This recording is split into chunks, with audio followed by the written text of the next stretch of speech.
직원 경험을 위해서는 문화, 기술, 물리적인 이런 요소들을 고려해야 된다고 말씀하셨는데요. 여기서 우리 임 대표님의 이야기를 안 들어볼 수가 없겠습니다.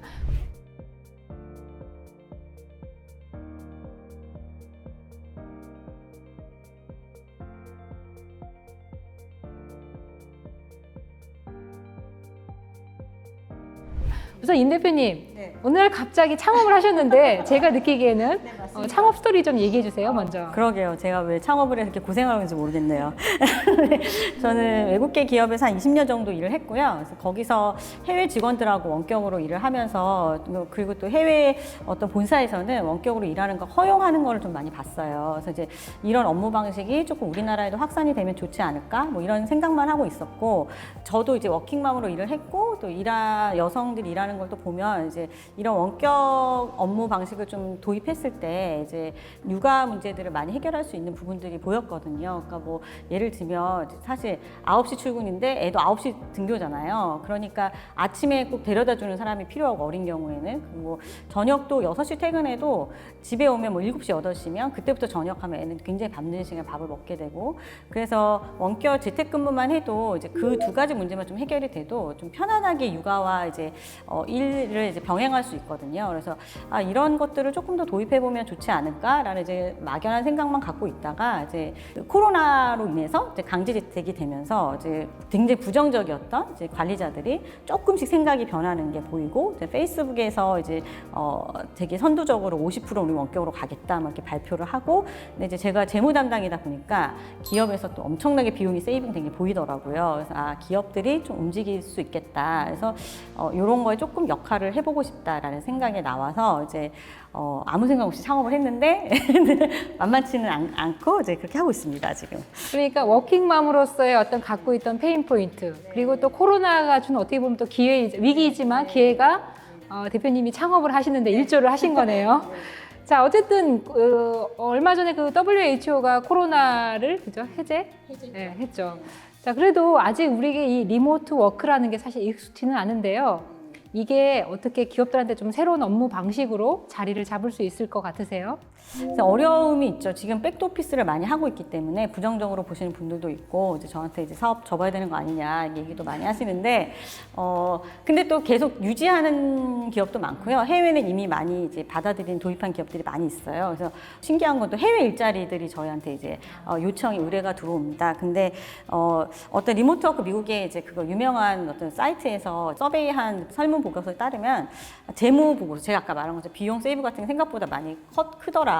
이제 본 것처럼 CFO들이 재무 총괄이 이제 우리나라 말로 하면 그들이 한 78%가 도입할 거를 고려하고 있다.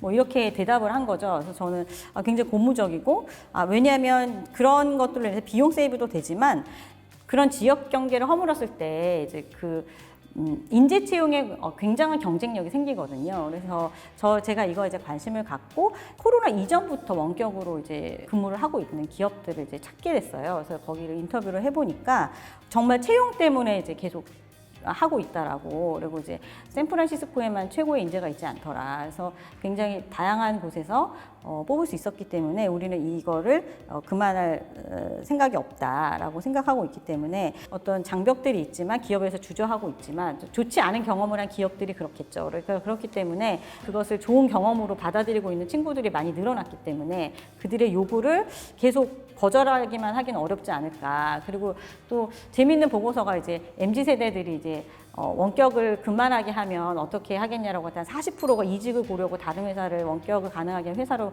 이직할 걸 알아보겠다라는 좀 충격적인 퍼센테이지가 나왔기 때문에 기업들이 계속 고민하고 있다고 생각을 합니다. 전격적으로 도입은 안 하지만. 그래서 그런 흐름으로 이제 뭔가 돌아가긴 어렵지 않을까라는 생각을 하고 있어요. 아, 그렇군요. 그런데 이런 게 잘 자리 잡으려면 아무래도 그 조직의 신뢰가 중요할 것 같은데요. 그런 신뢰 문화를 구축하고 이런 데 있어서 리더들의 역할이 좀 있을까요? 저도 이제 우연히 CEO 대상 어떤 조직 문화, 이제 아까 말씀하신 것처럼 이제 문화가 되게 중요하고 그렇게 말씀하신 직원 경험을 좋은 경험을 만드는 문화가 중요하다고 했는데 요즘은 또 조직 문화 굉장히 화두예요. 그래서 이제 조직 문화 세미나를 참여했는데 거기에서 이제 신뢰가 화두였어요. 그때 이제 갑자기 이제 직원들을 다 집에 보냈고 막 대표님들이 막 걱정이 너무 많으시고 막 그래서 이제 했는데 그 강사님이 이제 얘기를 하셨어요. 어떤 신뢰를 어떤 직원에게 줄 수 있냐. 그러니까 이제 대표님들이 뭐 일 잘하는 사람, 뭐 성과 좋은 사람, 뭐 자기 능력 있는 사람, 뭐 막 이렇게 대답하는데 강사님이 되게 뭔가 얼굴이 별로 안 좋으세요. 자기가 원하는 대답이 아니라는 식으로. 그러더니 이제 얘기하시는 게 물론 조직은 일하려고 모이는 곳이기 때문에 일을 잘할 수 있는 역량을 가진 사람을 채용해야 되고 그렇게 일단 채용을 하면 그냥 무조건 신뢰를 해야 된다. 이거를 자꾸 따지면 안 된다. 조건을 가지면 그런 신뢰하는 문화가 형성되지 않는다라는 거죠. 그래서 그 자꾸 이렇게 조건을 따지는 거가 아직 대표님들도 관리자 마인드에 이제 계신 거다. 신뢰 문화가 아니라. 근데 그게 저는 이제 되게 공감이 되더라고요. 근데 이제 또 반론이 나왔어요. 아니 그렇게 해서 그럼 신뢰를 말씀하신 대로 무조건 신뢰 줬는데 일 안 하면 어떡하냐. 그래서 그러니까 이제 그분이 말씀하신 게 조직은 이제 성과에 문제가 있는 사람을 평가나 어떤 징계나 여러 가지 프로세스를 통해서 얼마든지 통제할 수 있기 때문에 그게 두려워서 뭐 절대 뭐 사람을 신뢰할 수 없다. 라고 말하는 거는 좀 합리적이지 않다. 그리고 이제 신뢰는 항상 리스크가 따른다. 이제 오프라인에서도 사실 이제 오피스 근무에서도 뭐 믿었던 직원들이 딴짓해서 이제 발각되고 뭐 이런 일 있잖아요. 그러니까 그거는 원격에서도 당연히 다 일어날 수 있는 거고 그것을 뭐 100% 그런 직원이 없게 하겠다라는 것 자체가 이제 신뢰 문화가 아니라 관리 문화로 가겠다라는 얘기다라고 이제 얘기를 하시더라고요. 근데 이제 그분이 근데 신기한 거는 이제 조직 문화 쪽에서 한 20년 경력 가진 분이신데 연구 논문들을 많이 보면 신뢰 조직이 훨씬 성과가 좋게 나오지 관리 조직이 성과가 나오지 않는다. 근데 이제 대표님들은 바로 눈앞에서 이제 뭔가를 이제 지시를 했을 때 바로 말을 듣는 것 같으니까 그게 성과가 난다고 생각하는 게 착각이다.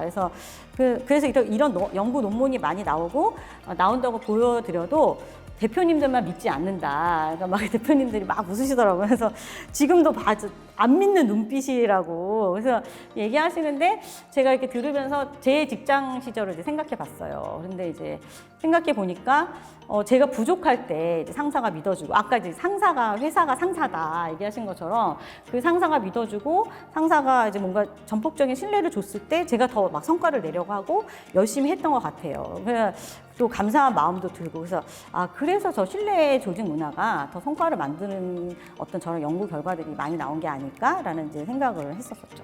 네. 그러니까 말씀을 듣고 보니까 리모트 워크를 하는 직원들은 그거를 하고 싶어 하고 반면에 기업은 뭔가 어려움이 있다, 뭐 신뢰 문제를 포함해서 그게 이제 현실인 것 같은데요. 이게 구성원의 경험 관리를 위해서 리더들이 어떤 역할을 하는 게 도움이 될까요? 그러니까 이것도 원격 문화, 리모트 워크가 뭔가 정착이 되기 위해서는 아까 말씀하신 리더가 굉장히 중요해요. 리더의 역할이 아까 굉장히 중요하다고 얘기하셨던 것처럼 제가 이제 인터뷰를 많이 했던 대표님들이나 이제 리모트로 일했던 우리나라에서 조금 굵직한 기업들의 직원들의 인터뷰에서 제가 들었던 것 좀 말씀을 드리면은 백도 오피스를 지금 다 하고 있잖아요. 그래서 이제 그걸 이제 중단하기 위해서 이제 설문을 돌린 거예요. 큰 기업이기 때문에 그런 설문을 직원들 굉장히 많이 돌려왔대요. 여러 가지 이제 사안에 대해서. 그랬는데 그 이제 리모트 근무의 중단과 이제 유지에 대해서 이제 설문지가 딱 나가니까 1시간 만에 전 직원이 답변이 다 오고 그래서 이런 답변율은 내가 20년 동안 이 회사 다녀서 처음 받고 그래서 깜짝 놀랐다. 그래서 직원들이 이거를 굉장히 상당히 요구를 하고 관심이 많고 요구를 하고 있구나.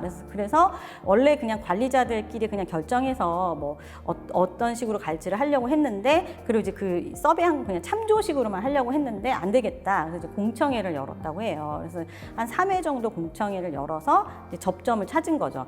그게 어떤 리더의 역할인 거죠. 리더가 그냥 어떤 강제적으로 혼자 이렇게 쫙 내 맘대로 이렇게 딱 한 게 아니라 또 그런 설문을 통해서 직원들의 피드백을 받고 이거 그냥 하면 안 되겠구나. 그래서 또 공청회를 여시고 이제 소통을 하신 거잖아요. 근데 이제 또 하나의 다른 기업은 이제 거기는 직원분을 제가 이제 인터뷰를 했었는데 일이 안 되고 문제가 있으면 오피스에 나오라고 하는 거 너무나 오케이고 문제 없다. 당연히 나가야 된다고 생각한다. 근데 그 3년 동안 일을 하면서 사실 본인의 부서는 문제가 없었대요. 그리고 오히려 성과가 더 나았고, 그렇기 때문에 그냥 리더가 거의 소통 없이, 거기는 뭐 서베이나 이런 거 소통 없이 그냥 다 출근해 이렇게 딱 이제 그냥 이렇게 내려온 거예요. 그래서 이제 반발이 막 엄청나게 이제 설득이 안 되고, 뭐 왜 나는 3년 동안 문제가 없었는데 갑자기 그 2시간씩 출퇴근을 해야 되냐.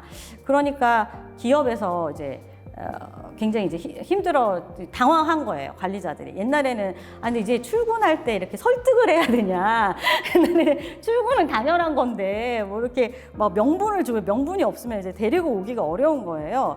그래서 그런 어떤 변화를 만들어 가는데 직원들의 요구가 어떤지 뭐 이런 것들을 파악을 하면서 이제 소통을 하면서 이제 그 문화를 만들어가는 그 리더의 역할이 굉장히 중요하거나, 그러니까 이것이 오피스 근무냐 원격 근무냐가 화두가 아니더라고요. 잘 내용을 들어보니까. 그래서 그 소통의 이슈고, 그래서 그것이 잘 설명이 되면 MZ들도 얼마든지 출근할 의사가 있는데 나는 일이 너무 잘 되는데 왜 나가야 되냐. 그래서 이런 것들이, 이런 소통하는 것들이 굉장히 중요한 어떤 세대가 됐고, 그것도 또 하나의 직원 경험인 것 같아요. 그렇게 소통을 해줬을 때 좋은 경험이 되는 거죠, 리더에 대해서. 네. 대표님 그 말씀을 하셔서 저도 최근에 예전 직장 동료인데 지금은 이제 여러분들 다 아시는 유수의 글로벌 IT 회사인데, 거기도 이미 코로나 처음 시기부터 전 직원의 20% 정도만 사무실에 나오는 정도로 유지를 하고,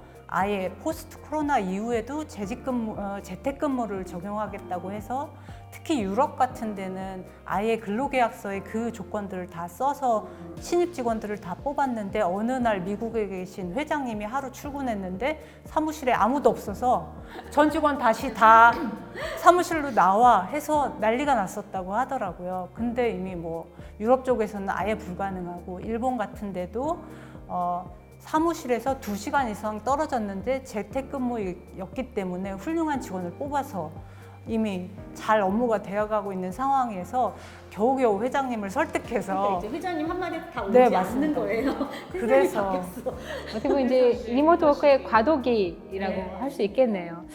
얘기하신 장점은 3가지인데, 인재 채용하고, 그다음에 이제 비용 절감, 그다음에 이제 여러 가지 사회적 문제도 해결하면서 업무 효율성도 올라간다는 거죠.